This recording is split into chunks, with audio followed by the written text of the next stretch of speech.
जो मेरे भैन का हुक्म है उन्होंने कहा कि मैं कलीसिया के नाल हां। क्या यार मैं उनमें कहना मैंने गिल साहब मेरी गल सुनो, रिकॉर्डिंग करो। किसी किस्म की भी कोई गलत कार्रवाई होगी मैं कलीसिया के साथ हूँ।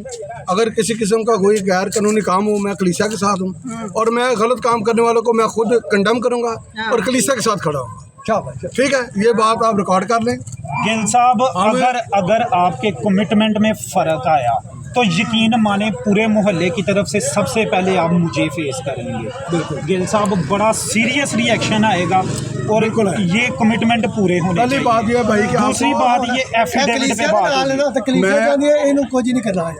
अच्छा सुनो, नहीं मैं फिर रिपीट कर दूं अपने बयान। कोई गैर कानूनी काम हो, कोई गलत काम हो, कोई कलीसिया को नाराज़ करके काम हो, मैं कलीसिया के साथ हूं।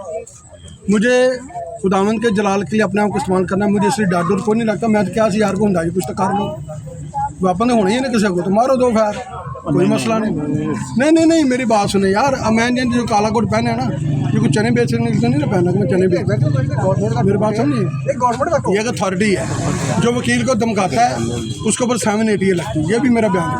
780 जो वकील को धमकाता है या उसको कोई धमकियाँ देता है तो उसके ऊपर सीधा दहशतगर्दी का पर्चा होता है, नहीं तो कानून पढ़ लेंगे जी। इसलिए मैंने फिर कहा था कि मैं वकील बन के नहीं आया, भाई बन के आया।